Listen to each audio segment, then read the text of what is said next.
Hi, this is Jessica Crystal Joy, Feminine Empowerment Educator and the Deviant Tantra Lady from Houston, Texas. I hope you enjoyed the part one video to my second part of the series, Women of Color, Sex Positive Educators, with the sex architect and owner of the Velvet Lips, Marla Renee Stewart. We're going to go even deeper in part two now with some interesting and amazingly deep topics. We're going to be discussing sexuality with people of color. We're going to be talking about academia and people of color. We're going to be talking about trying to find connections and how we find connections with others. And we're also going to be discussing things such as the American Society of Black Sexuality and their study and research into that. So, if you want to actually get the dirt about what's going on in the academic and professional world with people of color, this is the video for you. If you like it, please give it a thumbs up.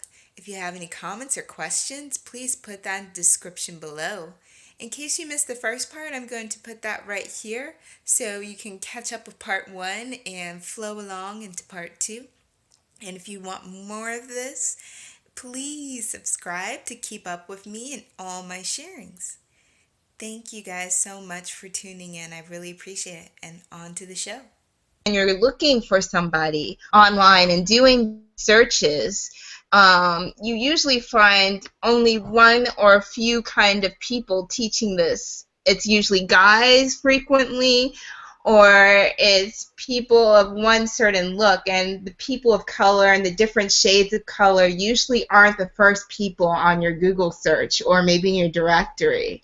So I'm wondering what your feelings are on the importance of teaching or educating, being both a woman and a person of color. Well, I think it's very much important to my own existence. I mean, I come from the, Black sexual politics background, right? So where I'm really consciously aware of my sexuality and how I use my sexuality, because we as Black women have been scrutinized in the past, right? Our bodies have been objectified, mangled, gawked at. Just really, it's been just sad.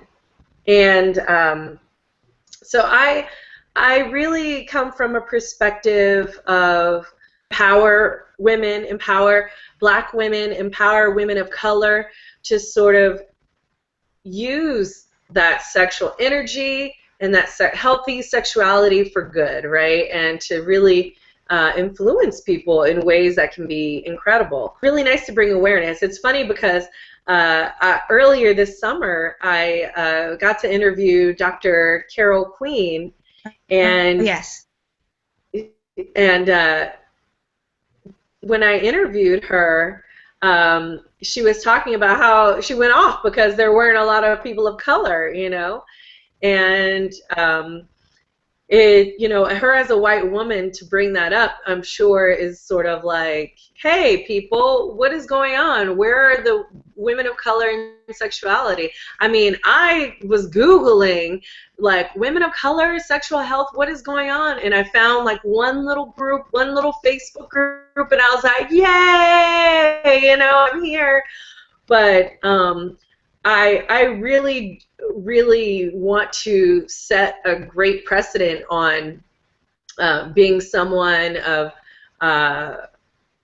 being a woman of color, being a Black woman, and really setting the tone for, hey, look it, this is what Black women are doing, this is how they're embracing their sexuality, this is how it's useful for you, this is how it's useful for everyone, and we really have a perspective, an inside perspective, a marginalized perspective, an educated perspective on bodies and sexuality. And I think, if anything, talking about sexuality, it should come from us. So, I'm here to maybe, put us in the center and sort of maybe even hope to demarginalize, demarginalize our perspective as Black women in sexuality. So that's what I hope for. That's what I dream for, and that's my dream and my goal. So that's what I'm working with. That's so beautiful. Look for things that they don't know. They ask somebody, they ask their friends, and if you are somebody that is coming from a place that is mostly sex negative, your friends aren't going to know. And if Right. you are coming from someone in the spirituality kind of viewpoint, which I'm definitely, as you said, someone that's rooted in my spiritual community, most of the people are cisgendered and they're also white. There's nothing wrong with having white skin, but the issue is if you want someone that has connected with you and looks like you, because if you see someone that looks like you, it can give, especially people that have an introvert personality or a lack of confidence, a confidence that this is something you can do too. You're not going to get that. And it's kind of a shame, as you mentioned. And so I really think that's great that you're doing this to help put the landmark on there. Because another topic on there that we get into is we are kind of at this track, this kind of intersection. We have the intersection of woman, the intersection of Black, and the intersection of sexuality. And there's obviously been kind of a huge issue of that in our society at large in America here. The issue of what is being portrayed in the media. And so I kind of think the people who aren't of color that are sex educators can't really try and handle that topic because maybe they don't have a first-hand experience or they might not have looked into that. And for us, it's kind of a daily thing. It might be perceived, oh, you're a sex educator and you're Black, so that might mean that it equals some sort of slutty. It might equal some sort of objectification or some type of fetish, and not in a good way fetish. You're different and you're alien fetish kind of thing. What's your thoughts on that kind of level of this whole sex educator and being Black?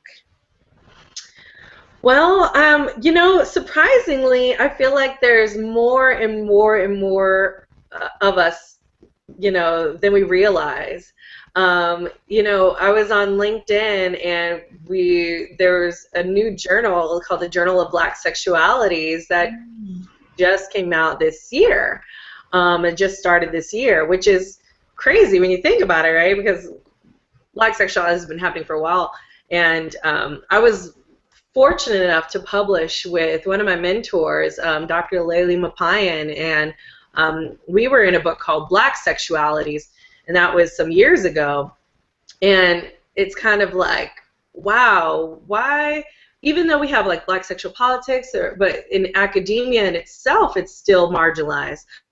Us as Black women in academia is marginalized. For me, I'm a PhD student, so I don't see any of me in my program. I really have to reach out. I reach out through LinkedIn. I reach out through Facebook for other, Black women in academics and in sexuality, and that is rare. For me, sometimes it's not necessarily about being alien or being foreign or, being different. Really, some of the core principles is what about us is the same. And I think having those affinities, so for me and you as, sex educators, we can connect on a sex education level. We can connect on a spiritual level. We can connect, struggles maybe of having a Black experience, even though there's many Black experiences, experiences of being women, and this is just, this is at face value, right? Like yeah. There are more probably things to me, like I'm an athlete. I love strategy games, and so I can also connect to people on all these other different levels that enable me as a Black woman to not only connect with someone that's outside of goal features, but really connect to someone on a deeper rooted level, and really get them to understand me as a whole person and all my different intersections and everything that makes me me and makes me proud of me and makes me love me. And somewhere in that, they see the reflection in themselves. Mm. When you love yourself, they see part of that. When they're connecting with you, they see the love for themselves that they have in you. So I think that's so valuable, and it's so precious, because it's hard for some of us to love ourselves, and sometimes we can't do it every day. Sometimes we have bad days, and that's okay. But when you meet someone and they brighten up your day some way, or they connect with you somehow, I find it so important.